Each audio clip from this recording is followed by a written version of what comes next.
I'm going to go through just a few of the many things that I regret in my life, not to be a downer, but rather to help you avoid making the same mistakes that I did.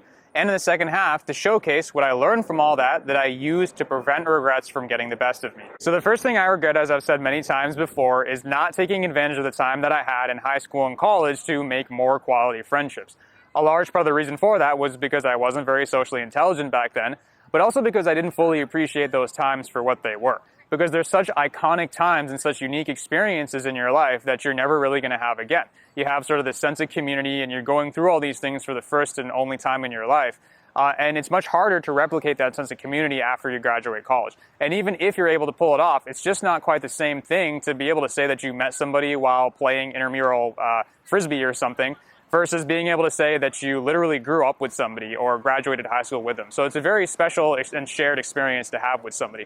And so I realized that these are times that pretty much only come once in your life and ultimately end up passing you by. So you have to take full advantage of them. So what I wish I had done is been kinder to people rather than just having a negative attitude and being so introverted all the time, and that I had never passed up an opportunity to be social. So to sit with people at lunch and make conversation with them, walk with them in the hallways, and to ask people to hang out and always hang out with them when they ask you to. And perhaps most importantly, to stay in touch with people after you graduate, because then before you know it, 15 years will pass like it has for me, and you're going to still have a good and true friend that's willing to stand by your side through thick and thin. And that's a very special and meaningful thing that's really something you can't put a price on. The next thing I regret is giving up on myself in all different senses. Socially, academically, professionally, you name it, because I would encounter a setback and then I would assume that there was kind of this larger point there, which is that I was not worthy of having friends or succeeding in the way that I thought that I should or that I could.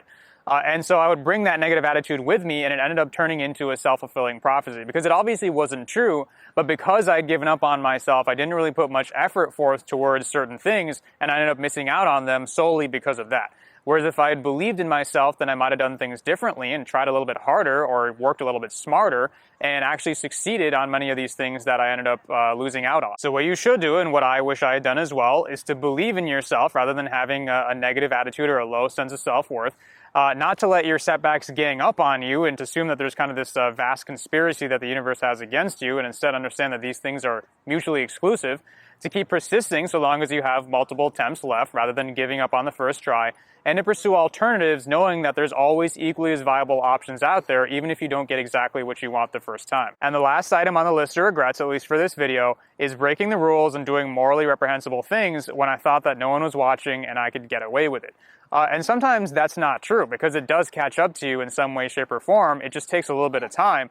Other times you are right and you will get away with it, but like I said in my video on self-accountability, in those cases, you're still held accountable to yourself at the end of the day. And so I found that I was left with the knowledge that even though I might have fooled some people, I still was the type of person who does these things, who's dishonest and doesn't really have a sense of ethics. So if you're not okay with that, which I certainly wasn't and neither should you, then what we should be doing instead is being kind towards people, being respectful, doing right by them, treating others how we want to be treated, not giving in to temptation, and not because somebody's watching and we're going to get credit for these things, but rather because that's the type of person that you are.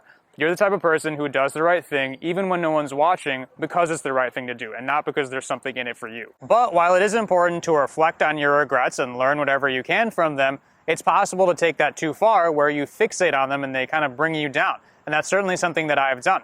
But the more that I've done it, I've learned some important lessons from that have kind of helped me keep that at bay. Namely, for one, we make a lot of inaccurate assumptions when we're looking back on our mistakes. One such assumption is that if only we could go back and change this or that thing, then we would have done a better job. And while that might be true, it's important to note that sometimes things happen in life without telling you. So you don't really have preparation or advance notice like you would with, say, a performance or a job interview or something where you have multiple drafts or rehearsals that you can do, and your final draft is one that you've worked on. Because sometimes when those things happen and they're not anticipated, your first draft is your final draft. So it's not really fair to hold yourself accountable for that.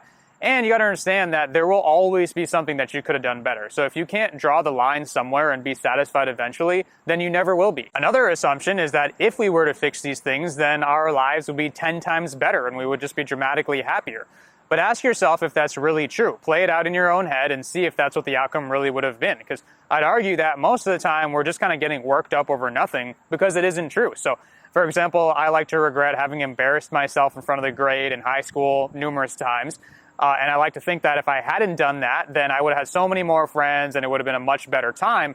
But if I were to ask somebody now, 15 years later, how much they care about that one thing I did back then that I think was very embarrassing, they probably wouldn't even care, much less even remember to begin with. So sometimes we blow our mistakes much further out of proportion than we need to. But if nothing else, it's important to acknowledge that you really only have two choices when it comes to painful regrets.